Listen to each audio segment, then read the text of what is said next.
The peddler said it the way men say a thing they think is worth nothing around a mouthful of stew, half to me and half to the fire. Strange country up past the Skello shoulder. They keep a woman there the water gave back. Men's nets, men's men, and the wild wolves lie down at her feet like she pays them. He wiped his chin. Simple, they say. No past to her. Just came up out of the tarn one spring near enough dead and woke with nothing behind her eyes. I had been 7 winters learning to hear such words and let them fall.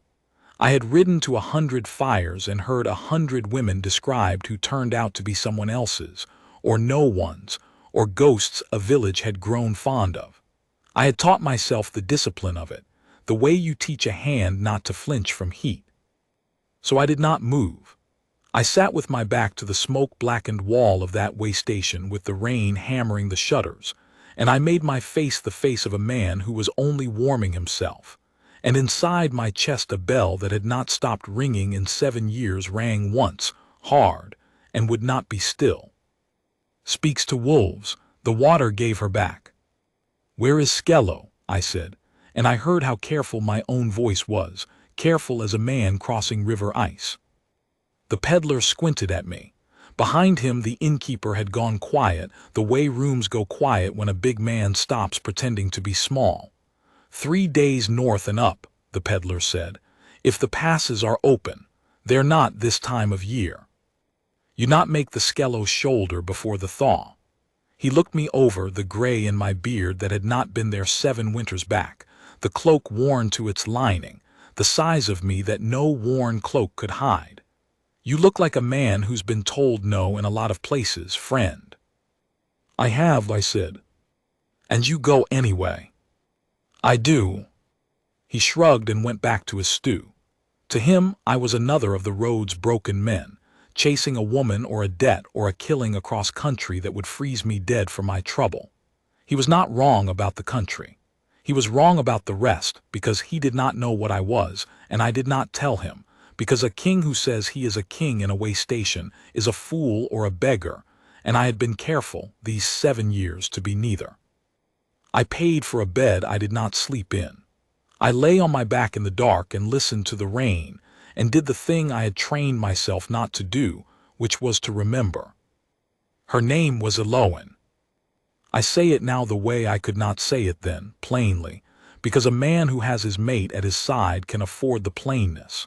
But that night in the way station, the name was a wound I could not touch without bleeding, and so I circled it, the way you circle a fire too hot to sit near, and I let the old pictures come. Wenlow Vale, where I was born, and where my father was Alpha before me and his father before him.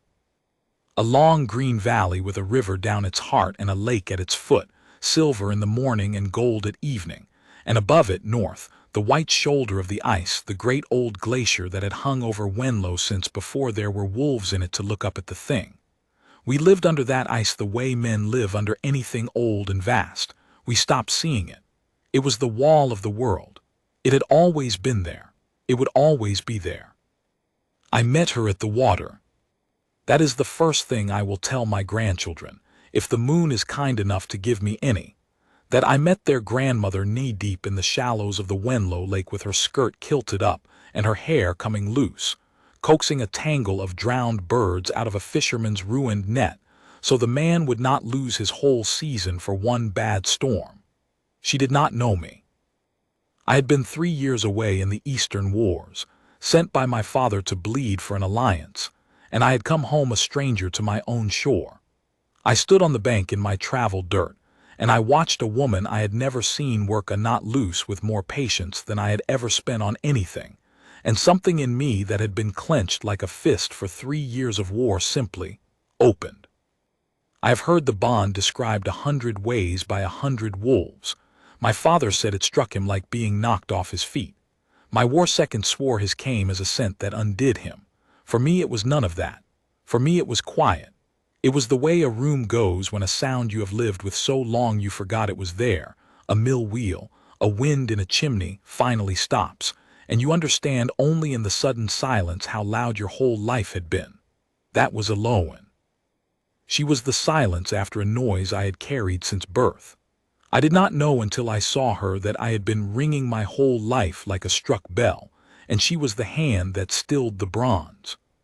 She looked up and found me staring, and instead of dropping her eyes the way the pack women did before their alpha son, she looked back level, a little amused, and she said, "If you're going to stand there, you could hold the far end."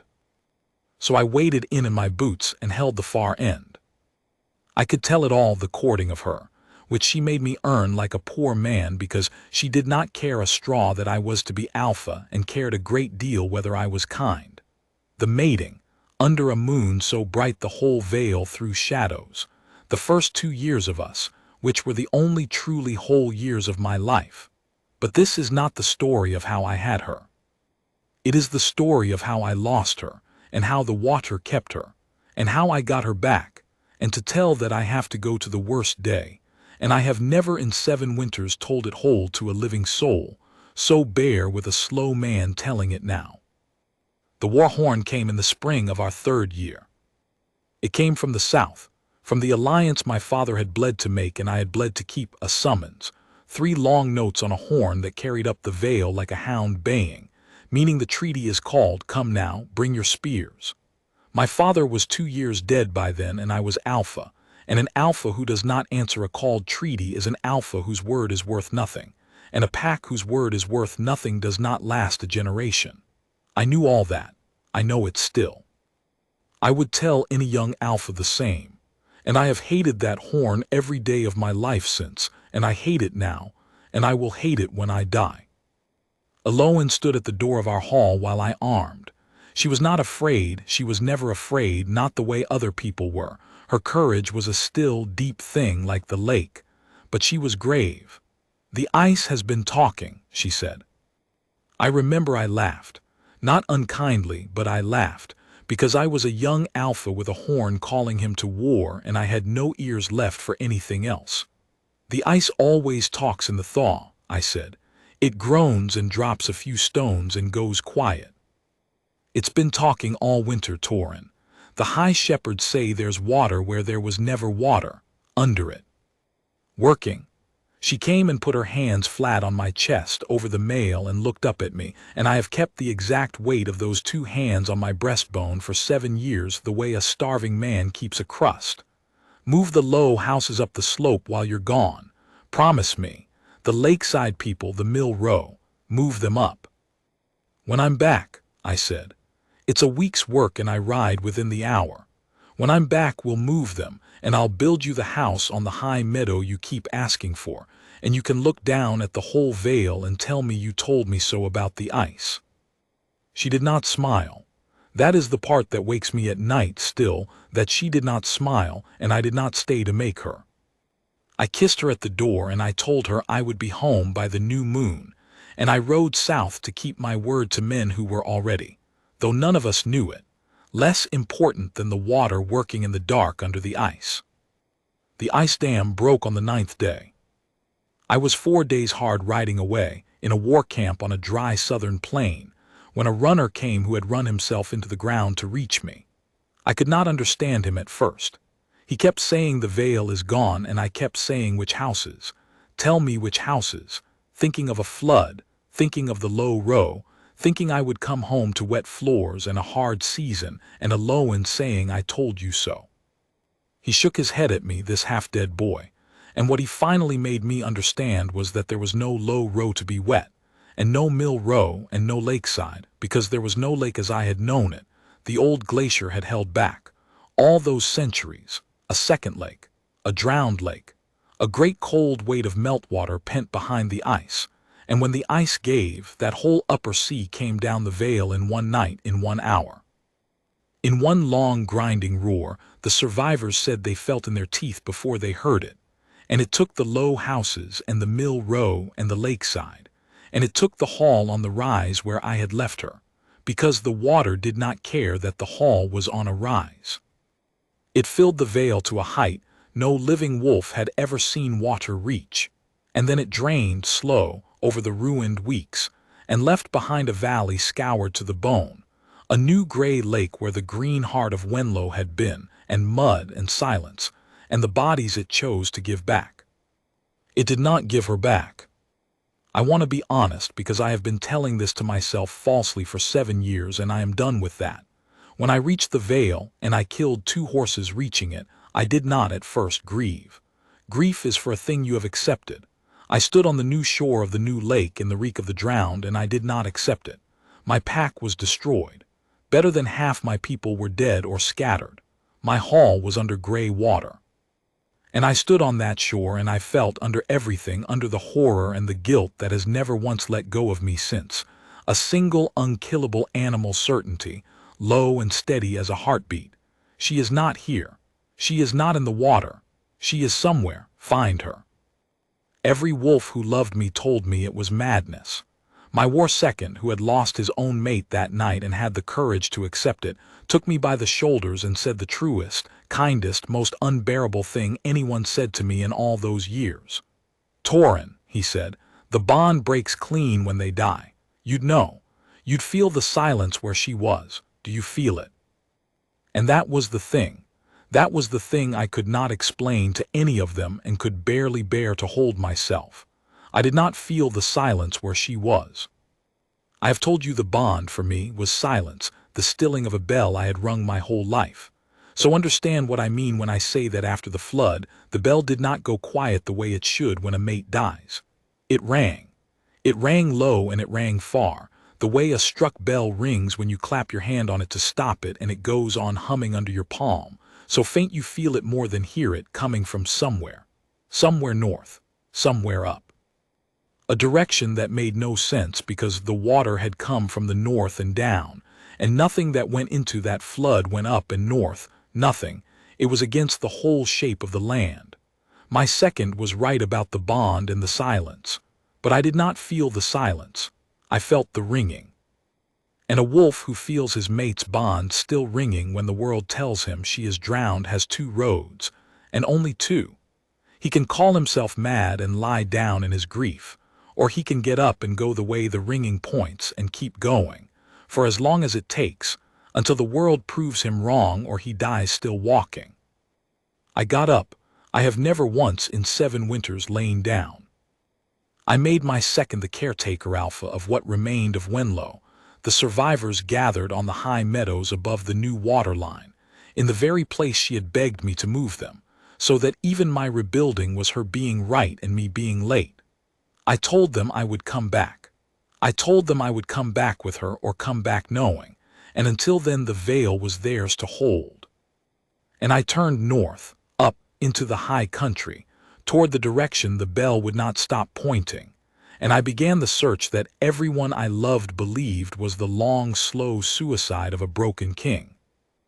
I searched the near holds first, the ones a flood-borne body might have washed to, and found nothing and widened. I learned to read a country by its waters, where a river ran, where it pooled, where a body or a living soul carried off in a flood might fetch up and be found by kind folk or unkind. I followed rumor the way a hound follows scent, and rumor is a poor scent. It doubles back and lies and leads you off cliffs. I heard of 100 women the water gave back and none were her. I was robbed twice and near killed once. I stopped saying I was the Alpha King of Wenlow because Wenlow, up in that far country, meant nothing, and a lone worn king is only a lone worn man with a good sword, and better a nobody with a good sword than a king no one believes. The gray came into my beard.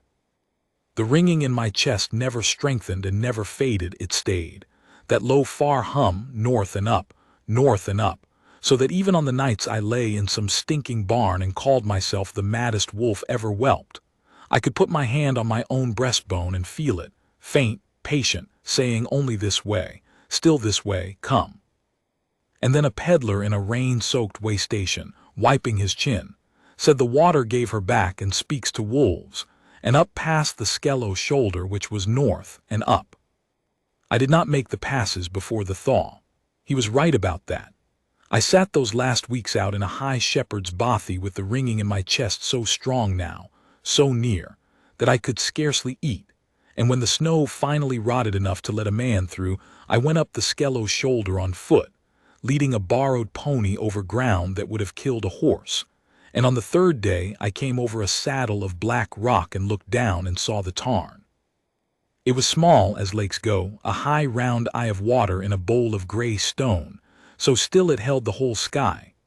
A poor cluster of stone houses stood along its near shore, turf-roofed, smoke rising thin from a few. A place at the very top of the inhabited world, where people scratched a living from thin soil and thinner water and the wool of hardy little sheep. A place the wars and the treaties and the whole shouting valley world I came from had never once thought about.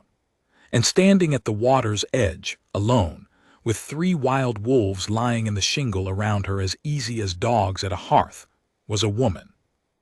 I could not see her face. She was too far and turned away, looking out at the still water. But the bell in my chest, that had rung for 7 winters and never once changed its note, that low, far, patient hum that had walked me north and up across half the world. The bell went to a full, deep peal, one great ringing stroke that dropped me to one knee in the black rock. And then, for the first time since the night the ice broke, it stopped. The silence of it, after 7 years. I knelt in the rock at the top of the world and I shook like a struck thing, and I could not, for a long moment, get my breath, because the noise I had carried my whole life had stopped a second time, in the second place, at the second woman standing in the shallows of a lake, and there has only ever been one hand in all the world that could still that bronze. I did not run down to her. That is the thing I am, in the end, most glad of, that, even half-mad with 7 years of wanting, I did not run down the shoulder and seize her, because the wolves would have torn me, and because she did not know me, and a woman with no past does not need a wild gray stranger falling on her out of the rocks screaming her name. I made myself get up. I made myself walk down the shoulder slow, hands open, into the little settlement of Skello, and I let them see me coming a long way off, so that by the time I reached the first house there were men in the doorways with their hands on their shepherd's axes, watching me the way high country watches any stranger, which is to say with no welcome and no fear, only patience, like the stone. An old woman came out to meet me. She had a face like a walnut and eyes that missed nothing, and she planted herself in my road and looked all the way up at me. I am a very big man and she was a very small woman, and she did not give an inch, and she said, "You've come a long hard way to stand in my road, Southerner. Say your business or turn around." "I'm looking for someone," I said. My voice came out wrong thick. "Everyone who climbs the Skello shoulder is looking for someone," she said. "The dead don't come up here, only the lost. Which are you?" I looked past her down to the water, where the woman still stood with her back to us and her wolves around her, unmoving, as if the whole exchange behind her were happening in another country. "Who is she?" I said. The old woman's eyes changed, not softer, sharper. Protective. She turned a little to follow my gaze, and then turned back to me, and I understood that I had just told her everything, that a man does not look at the water the way I was looking at the water unless the water holds his whole life, and she was a woman who had kept that particular life safe for a long time, and did not intend to hand it to a stranger for the asking. "That is our wren," she said, "not the name. A name they had given her, the way you name a thing that comes to you nameless. The tarn gave her to us 7 springs gone, more drowned than living, and she woke with the water still in her and nothing behind her eyes, no name, no country, no folk, nothing but her 2 hands, which turned out to be the best healing hands this shoulder has ever known, and a gentleness the wild things trust that I have never in my long life seen the like of." She stepped closer and dropped her voice, and it was iron under the softness now. "She is happy, Southerner. Do you understand me? She came to us broken and empty, and we filled her up with a small good life, and she is happy, and if you have come up my shoulder to take that from her, I will set every axe in Skello at your back." "I have come," I said, and I had to stop and start again. "I have come to bring her home. But I will not take her, I swear it on the moon. I will not lay one hand on her she does not give me. Only let me speak to her. Let me stand where she can see me. That is all I ask today, only that." The old woman studied me for a long time. Down at the water, the woman they called Wren still had not turned. And then the old woman, her name, I would learn, was Maddox, and I owe her a debt I will be paying till I die, said a strange thing quietly, watching my face. She dreams, Maddox said. Every spring since we pulled her out, when the thaw comes, she dreams the same dream and wakes with it wet on her face. A bell, she says. A bell ringing somewhere she can't reach, calling her a name that isn't Wren, a name she can never hold onto when she wakes. Maddox's walnut face was very still. You'd best not be a liar, Southerner, because I think you know the name. Eloin, I said. I had not said it aloud whole to another living soul in 7 winters.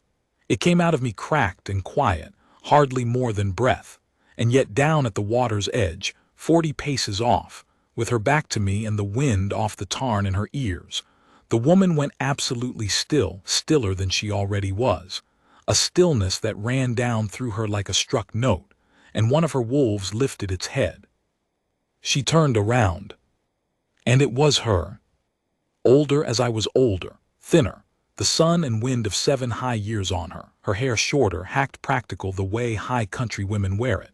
But it was her face, her level look, the eyes I had waded into a lake for, and those eyes came up the shore and found me standing there gray and worn in my ruined cloak, a stranger she had never in her remembered life seen, and I watched her not know me, and it was the hardest thing I have ever stood still under. She did not know me. 7 years I had walked to reach this shore, and she looked at me the way you look at any stranger at your door, with a mild, kind, guarded curiosity and no more. But she did not look away, and her hand had come up, without her seeming to know it, and pressed flat against her own breastbone, over her heart, the exact place she had pressed her 2 hands to my chest at the hall door the morning I rode off to war, and her level eyes had gone wide and searching, moving over my face, my sides, my hands, as if some part of her buried under 7 years of drowned water was reading a language the rest of her had forgotten she could speak. "Do I know you?" she said. It was not quite a question. Her voice, that I had not heard in 7 winters, that I had begun to be afraid I had misremembered, went through me like the thaw goes through the ice, and I had to lock my knees. "Yes," I said. And then, because I had sworn to Maddox and to the moon and to what was left of my own honor, and no, you knew me once, you don't have to know me now, I've no right to ask you to. I made myself keep my hands open at my sides. I'll not come closer than you want. I'll not say one word you don't want said. I have only walked a long way to see that you were living, and you are living, and my voice went, and I had to let it in front of all of them, the axes and the old woman and the wolves in her. And that is a great deal more than I let myself hope for most nights. So it's enough. Whatever you want from here, it's yours. But I'll not lie to you, because you've a right to the truth even if you never take it up again. The bell in your dream is real. The name is real. And I'm the man who's been ringing it. For a long moment no one on that shore moved at all. The tarn held the sky. The wolves watched me with their unreadable yellow eyes. Then Eloin said, in a voice gone strange and unsteady, "You'd best come in out of the wind then, whoever you are. You look like a man who's been cold a very long time." And Maddox let out a breath, and the men lowered their axes, and I understood that I had been given not everything, not nearly everything, but the one thing I had climbed the world for, a door, and her on the other side of it, willing to let me stand in the same room. I did not sleep in that room. I want to be plain about it, because the whole of what came after rests on it. Maddox gave me a corner of the byre with the sheep, and I was glad of it, and I would have been glad of the open rock, because to sleep under the same turf roof as Eloin after 7 winters of stone floors and stinking barns was a wealth I had stopped believing in. And I made myself, every hour of every day that followed, a promise I had made once to a woman at a hall door and failed to keep in time, and I kept it now. I would not rush her. I would not seize her.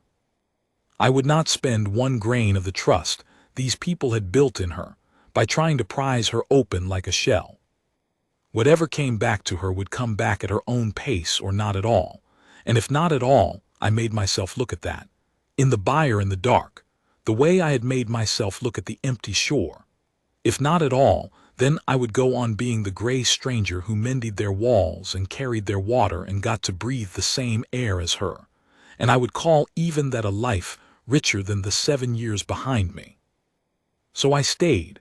I made myself useful, which up at Skello is not hard for a man my size and not proud. There is always stone to shift and turf to cut and a byre roof 3 winters overdue. I mended what wanted mending. I did not press.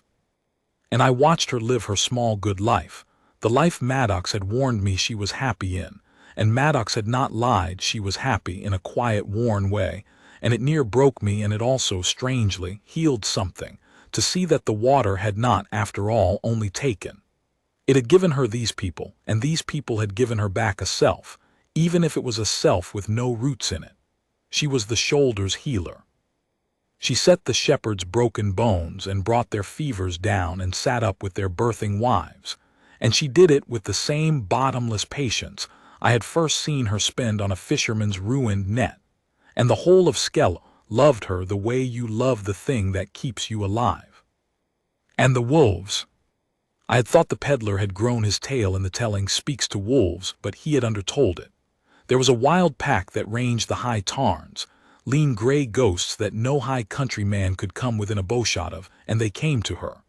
Not the way a pack comes to an alpha, nothing so grand. They came the way wild things come to the one still point in a country of danger, to lie in her shingle, to take a scrap from her hand, to walk beside her away, and then melt back into the rock. She did not command them. She was simply the place their wariness could set itself down. And I, who am an alpha king, who have felt 100 wolves bend their necks to my will, stood in a byre door and watched wild wolves lay their heads in my lost mate's lap of their own free choosing, and I understood a thing about her I had loved for years without having the words for. She had always been the still place. She had been mine once, before she was theirs. She had stilled the bell in me the way she stilled the fear in them. And even drowned, even emptied, even with her whole self scoured away by the flood, that had not washed out of her, because it was not a thing she remembered. It was a thing she was. I did not tell her our story. That was the hardest discipline of all, and I set it on myself deliberately because I saw the danger in it. If I told her, if I sat her down and poured 7 years of us into her, the courting and the mating and the moonbright night and the morning at the hall door, then whatever came to live behind her eyes would be my story, my Eloan, a woman built to my grief's measure, and not her own true self surfacing from the deep. I had lost her once by being a young alpha too full of his own certainty to hear her. I would not get her back by drowning her a second time in me. So I held my tongue. I answered what she asked, plainly, and only what she asked, and I let her set the pace, and it was the slowest and the sweetest and the most frightening thing I have ever done. She asked, at first, careful sideways questions, the way you probe a wound to see how deep it goes.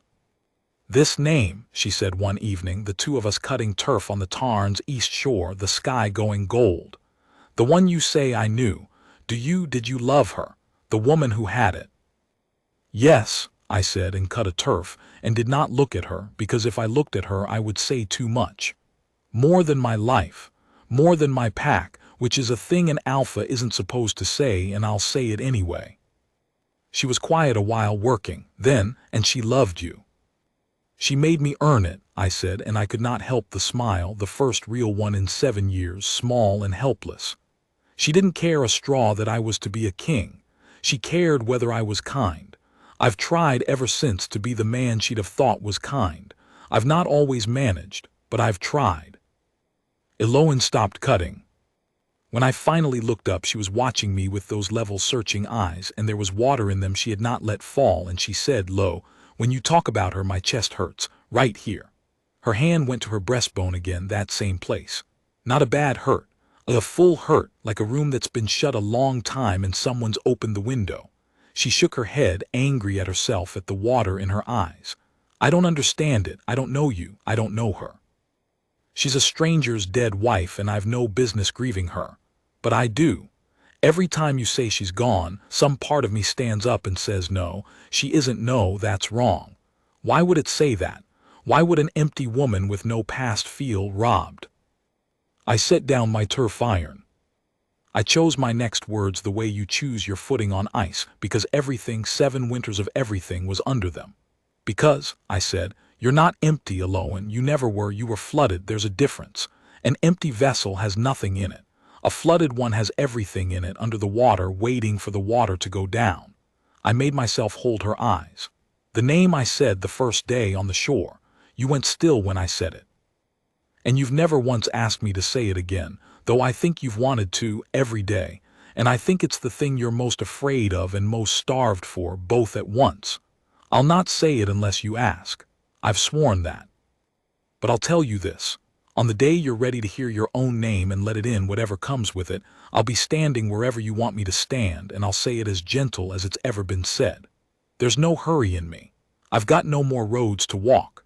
I've walked them all, and they all led here. I can wait at this tarn the rest of my life if that's what it takes. I've had 7 years' practice at wanting you and not having you. I've got no end of patience left. She looked at me a long, long time in the gold light, and I watched the war in her, the wanting and the fear, and I did not push a feather's weight against either. And in the end she did not ask for the name.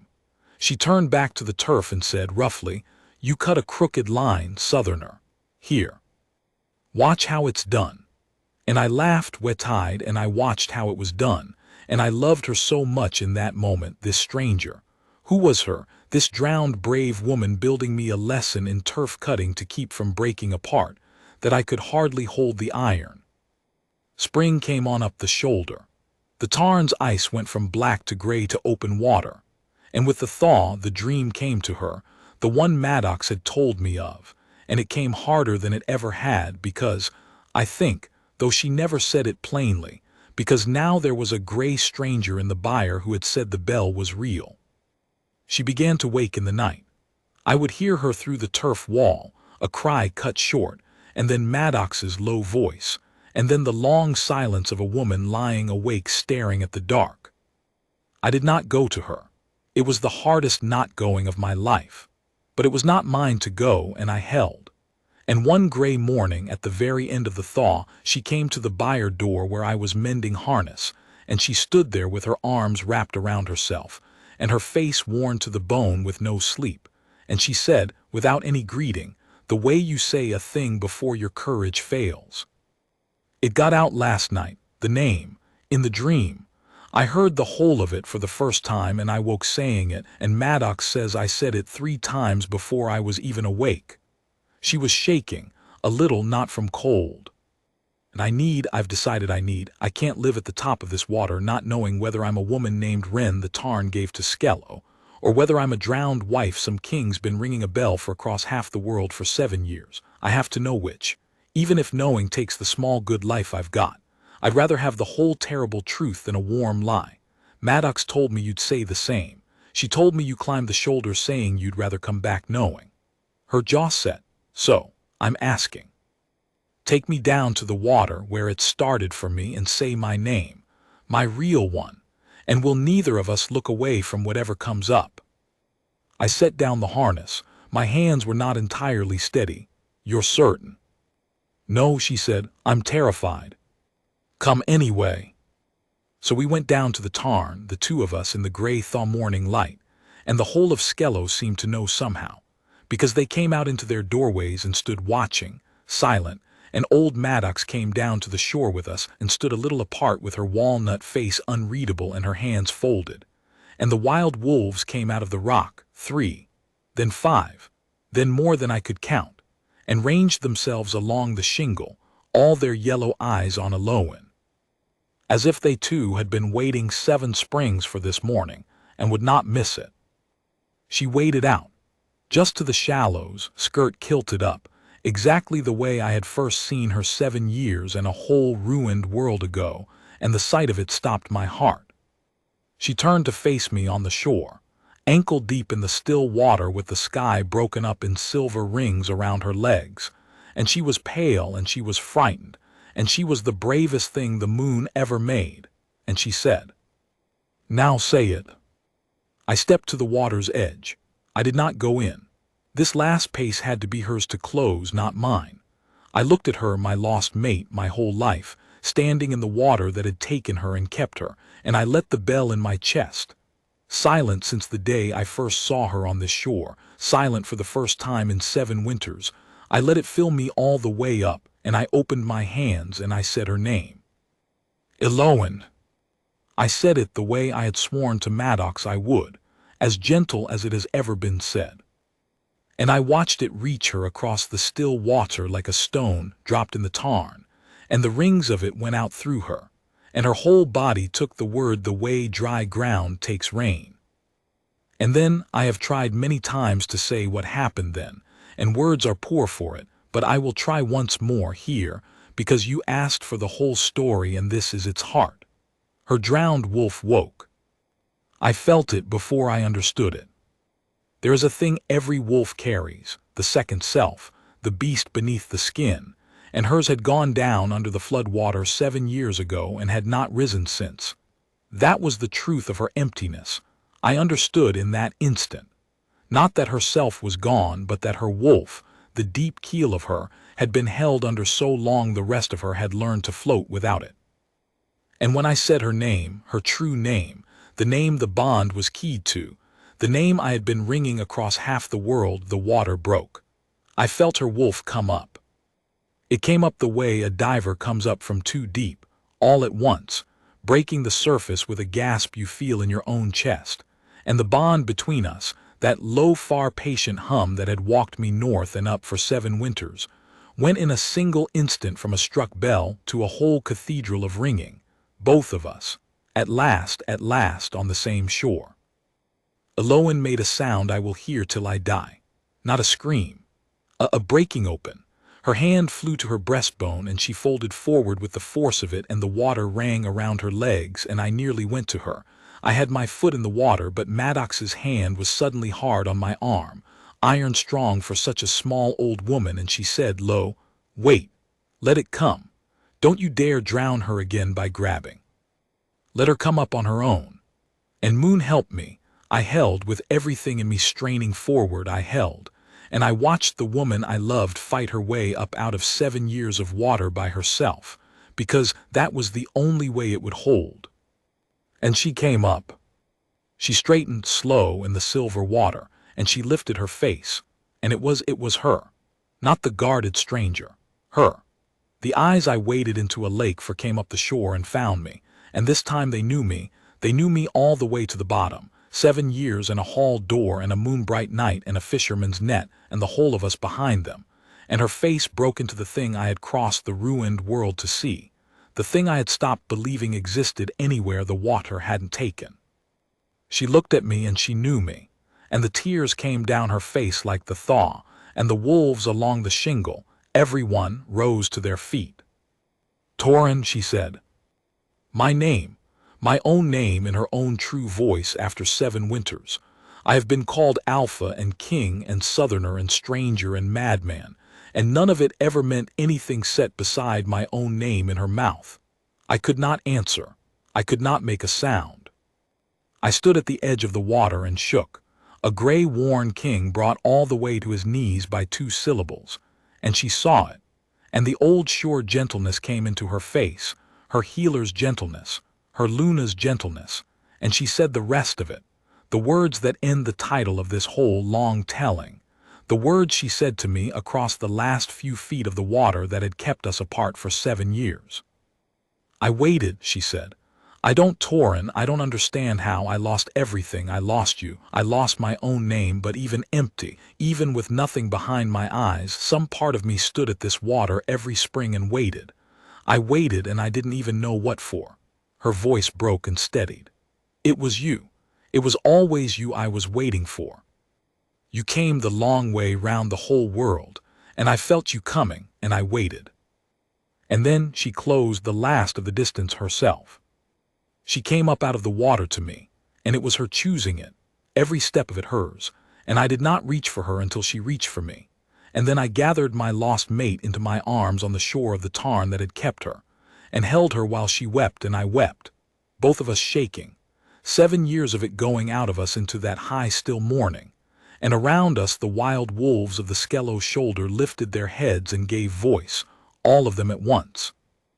A long high song rolling out across the water and up the black rock, the wild pack singing for the still point of their world come alive again, and old Maddox stood a little apart with her walnut face finally softened, wiping her eyes with the heel of her hand and pretending she was not. And the folk of Skello came down off their doorsteps and stood at the water in wonder, and I held a Lowen against my heart in the place where the bell had rung for 7 winters and now, at last, rang whole. We did not leave that shore quickly, or that shoulder. I want to be honest about that too, because a lesser telling would have me carry her off down the mountain that same golden hour, and it was not so, and I am glad it was not so. She had a life at Skello, a real one, 7 years deep, and people who had pulled her from the water and filled her back up when she had nothing, and she did not owe it to me or to my grief to tear that up by the roots in a morning. The memory came back to her, but it came back the way a drowned country comes back when the water goes down, not all at once, but slow, over the turning of a season, a thing surfacing here and a thing surfacing there, some of it beautiful and some of it hard, the whole of our 2 lives silting slowly back up out of the deep. And I stayed, and I did not rush her, and I let her have both herselves, the drowned wife of Wenlo and the healer of Skello, because they were both true, and the woman I loved was, in the end, larger for having been both, the way a lake is deeper for the second lake that once hid under the ice. And when the high summer came, and she was whole and sure, she went to Maddox and to the folk of Skello, and she did not sneak away in the night the way a lesser woman might have, to spare herself the parting.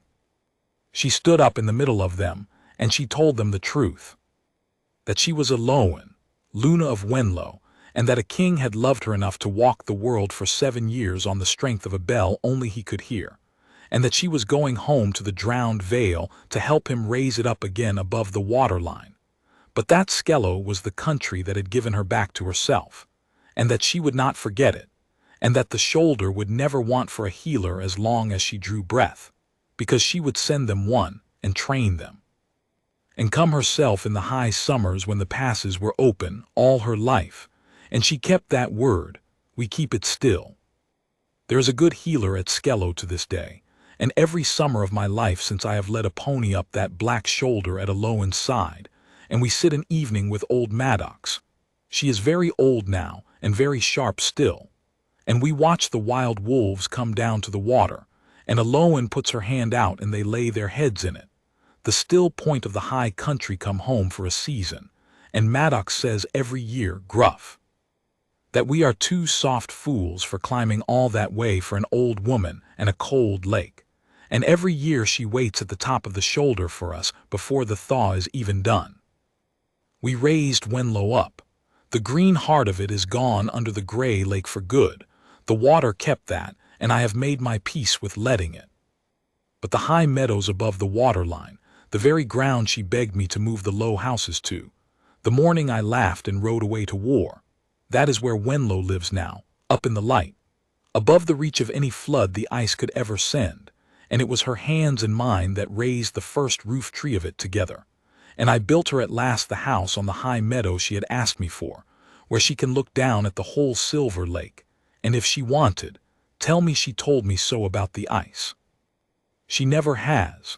That is the measure of her, that she never once in all the years since has said it, though she earned the right 1,000 times over, and I would take it gladly.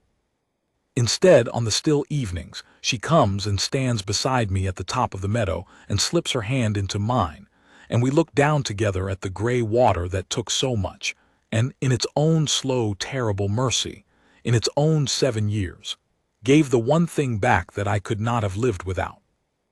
The war horn hangs on the wall of our hall. I have never answered it since. Let the treaties call. I have paid the alliance more than it will ever be owed, and I have learned, too late, and at a cost I would not wish on any wolf, what is worth riding away from a woman at a door and what is not. Almost nothing is. I know that now. It cost me 7 winters and half a ruined world to learn it, and I would that I had learned it cheaper, but I did not, and there it is. People ask me, sometimes, the young wolves of the raised-up vale, who know the tale the way children know a tale, worn smooth in the telling, they ask me how I kept walking north all those years when every soul I loved swore she was drowned and gone. They want, I think, a grand answer, a king's answer, and I have none to give them. I only tell them the true one, which is small and which is everything. That a bond, a true one, a faded one, does not lie, even when the whole world does. That I felt her the way you feel a bell go on humming under your hand, faint and far and northward, and that a wolf who feels that has no choice in him at all, whatever it costs, but to go the way it points and keep going till he finds her or dies still walking. I did not find her because I was strong. I have known stronger wolves lie down in their grief. I found her because she waited. Empty, drowned, with nothing behind her eyes, at the top of the world, at the edge of a cold, still tarn. Some deep, unkillable keel of her stood at that water every single spring and waited for a bell it could not name. And that waiting was the far end of the same thread I was following north. And in the end the two of us, each holding our own end of it across 7 winters and half a broken world, drew ourselves back together on a gray shore in the thaw. The tarn took her from me, and the tarn in its own slow years gave her back. And I have never since let a single thaw pass. Not one. In all the years the moon has been kind enough to give us, without walking down to the water's edge, with her hand in mine and the wild wolves coming down out of the rock to meet us, and thanking it.